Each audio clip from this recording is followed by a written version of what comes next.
BPF দলৰ প্ৰথম পৰ্যায়ত আমি PMB হিচাপে আলোচনা কৰিছোঁ। PMB শেষ হোৱাৰ পিছত আকৌ আমি central working committee CWC meeting আমি কৰিলোঁ।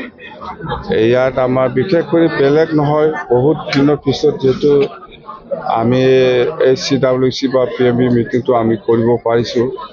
তো যেহেতু 10 ফেব্ৰুৱাৰীটো ওচৰত আহি আছে, 10 ফেব্ৰুৱাৰীটো আমি বিপিএফ দল হিচাপে বা গভৰ্ণমেণ্ট হিচাপে কেনেকৈ অবজাৰ্ভ কৰিম সেইবিলাক কথা আমি আলোচনা কৰিছে। আৰু এই 10 ফেব্ৰুৱাৰীত আমাৰ ইলেকশ্যনৰ সময়ত আমি ৰাইজক কি কি প্ৰতিশ্ৰুতি দিছিল সেইবিলাক কথাটো আমি কেনেকৈ ইমপ্লিমেণ্ট কৰিম। তাৰমানে যেহেতু আমাৰ কথা দিয়া আছে 5টা গেৰেণ্টিৰ কথা, সেইটো আমি 10 ফেব্ৰুৱাৰীত ফৰ্মেলি আমি এই চেক বিতৰণ কৰিব। সেইটো আমি আজি দলত আমি ফাইনেল কৰিলোঁ। সব ডিষ্ট্ৰিক্ট হেডকোৱাৰ্টাৰ আৰু সাব ডিভিজন হেডকোৱাৰ্টাৰক সেইটো অবজাৰ্ভ কৰিব। আৰু কিছু এক্টিভিটি গেমছত বা এডুকেশ্যনত কিছু এক্টিভিটি ৰাখি এই 10 ফেব্ৰুৱাৰীটো অবজাৰ্ভ কৰা হ'ব। আৰু যেহেতু 10 ফেব্ৰুৱাৰীৰ পৰা মেট্ৰিক বা হায়াৰ ছেকেণ্ডাৰী এনেকুৱা এক্সাম আৰম্ভ হ'ব বুলি আমি গম পাওঁ। তো সেইকাৰণে আমি আমাৰ দলৰ কৰ্মীসকলক আমি জনাইছোঁ যে সেইবিলাক এক্টিভিটিটো য'ত মেট্ৰিক পৰীক্ষা বা হায়াৰ ছেকেণ্ডাৰী এক্সাম হ'ব, ইয়াৰ আশে পাশে এইখিনি এক্টিভিটিটো কৰিব নালাগে, অলপ ছাইডত কৰিব লাগিব।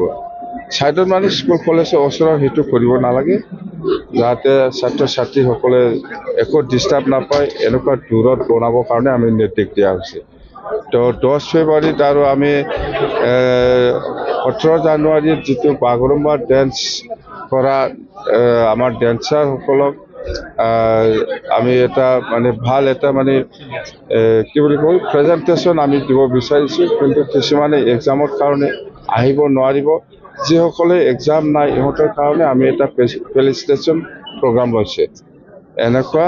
আৰু 10 ফেব্ৰুৱাৰী সেইখিনি 4টামান এক্টিভিটি ৰাখি পেলাই অবজাৰ্ভ কৰোঁ।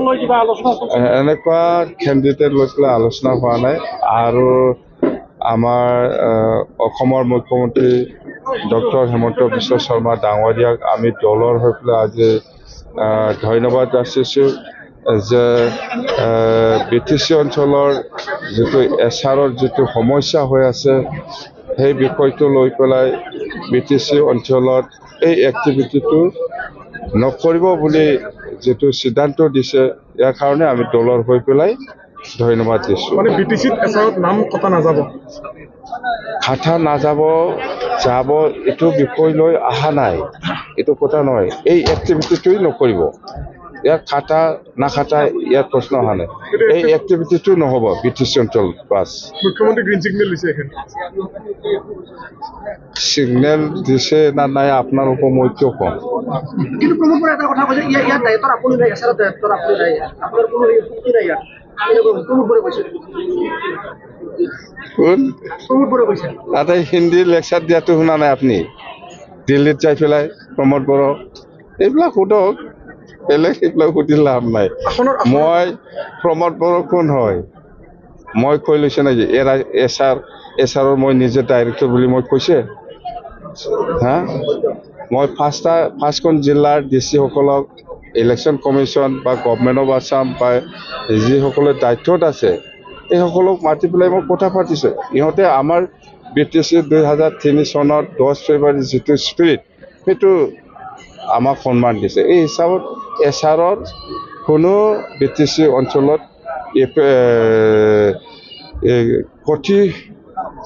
কঠি কৰাকে কাম কৰিব নোৱাৰে।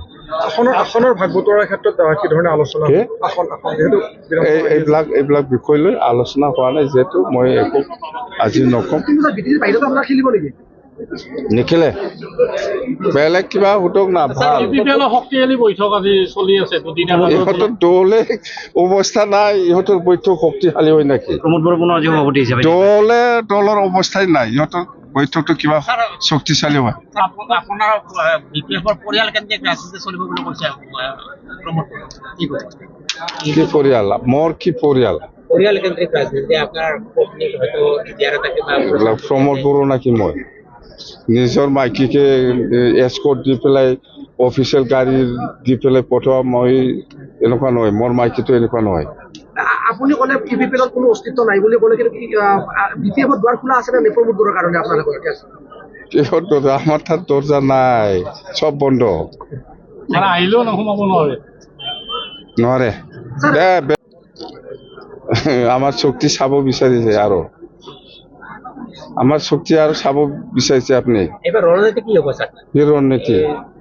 ইলেকশ্যনত কি আমি চৰকাৰ বনাম, এইটোৱে আমাৰ ৰণনীতি।